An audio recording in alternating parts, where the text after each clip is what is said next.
Merci pour cette initiative en tant que participant organisateur, excellente. Et je tenais à poser une question. Alors avant, je dois m'expliquer, cette question ne montre pas que je suis antipatriote, c'est une question de réflexion, une question d'analyse. Donc on sait tous que le Maroc a proposé l'initiative de créer un gouvernement autonome dans le Sahara, mais qui demeurera quand même, et qui restera sous l'emprise sous la souveraineté marocaine. Et on ne peut pas poser une question et réfléchir et se dire que dans le long terme, cette stratégie ne serait pas du coup un plan pour réabsorber, pour réintégrer le Sahara marocain au lieu de vraiment lui donner une autonomie véritable. Parce que justement, on a l'appui de plus de 59 pays, on a de grands pays genre qui nous soutiennent comme l'Amérique, comme la France, comme l'Espagne, et quand même on ne peut pas appliquer ce point parce qu'on n'a pas le soutien et le support donné par l'ONU. Donc on peut se poser la question et on peut même critiquer l'approche du Maroc, on dire que ouais, bah justement cette approche-là, c'est pas une approche réelle, c'est une approche hypocrite qui donnera plus d'avantages au Maroc plutôt qu'aux Sahraouis qui revendiquent leur indépendance, qui veulent justement avoir leur propre identité dans leur propre sol. Bien sûr, ma question n'est pas anti-patriote, c'est juste une question de point de vue externe. Comment le monde nous visualise sous la lance du monde occident. Et merci beaucoup. Merci pour votre courage et votre audace. Est-ce que le Maroc va gagner? Alors, il y a une pratique au niveau des rapports internationaux. Un conflit, il faut trouver une solution. Il se trouve. J'ai dans l'exposé les propos de 3 personnages.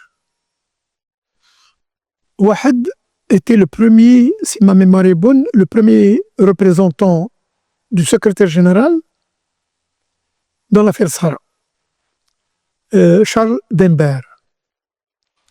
Ou le propos de Tani dit Wahad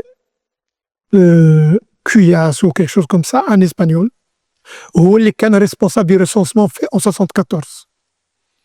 Ou le propos, le 3e propos, celui d'un journaliste du journal Le Monde, Paul Balta, qui a passé une dizaine d'années comme correspondant du Monde à Alger, et il raconte les entretiens qu'il a eus avec Boumedienne.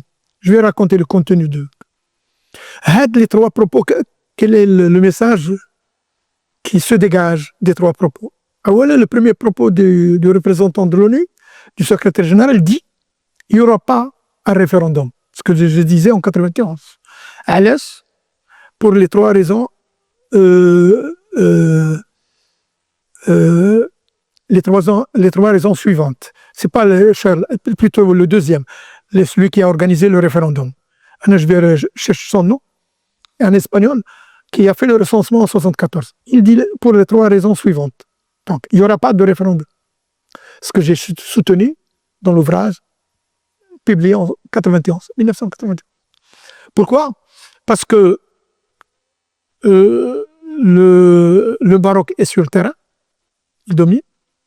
2, le Polisario se plaît, vu les avantages qu'il peut tirer de cette situation. Et 3, le personnel de la MINURSO, il passe très bien. Il passe très bien. Les gens de la MINURSO passent très bien leurs vacances. Et ça a été dit par un responsable espagnol, comme quoi, à la limite, ils veulent que ça s'éternise et ils en profitent. Alors, revenons à l'essence et à la quintessence de votre question. Le Maroc gagne, le Polisario qui... Sahara. Où est-ce le peuple? Quand est-ce commence le peuple et se termine un peuple? Où est-ce le droit des peuples à disposer d'eux-mêmes la population du Sahara? Ou la population de Kainov, le sud d'Algérie, et au sud du Sahara, il n'a pas à être consulté. Le Maroc estime que vers fin 19e, il y avait des liens d'allégeance entre le territoire et l'autorité centrale. Et donc, il est en droit de demander le retour de ce territoire. C'est-à-dire qu'il y a... Moi, à maintes reprises, j'ai dit que si les puissances qui ont eu un rapport avec le territoire de domination ou de colonisation avaient sorti leurs archives, on n'aurait pas connu le problème du Sahara. Et tout à l'heure, j'ai commencé à vous citer un deuxième exemple. Un secrétaire d'État français, devant le Parlement français, il a dit qu'il y a un traité qui atteste la véritable assise du territoire que l'autorité centrale marocaine contrôlait au moment de la pénétration coloniale. Donc, le Maroc n'est ni occupant, ni qui va profiter, il n'a fait que demander. Moi, dans mes écrits, les 3 ouvrages et les 2 thèses, je ne défends pas par chauvinisme, ni nationalisme. Argument à l'appui. J'ai eu la chance de travailler sur la décolonisation et de connaître plus ou moins tous les cas. Il y a des pays qui ont perdu leur pari. Par exemple, un pays comme l'Indonésie, Timor oriental. L'Indonésie n'avait pas l'atout que le Maroc avait, c'est-à-dire l'adhésion de la population, et je ne sais pas dans quelles conditions il a perdu ce territoire. Prenons l'Érythrée, par exemple.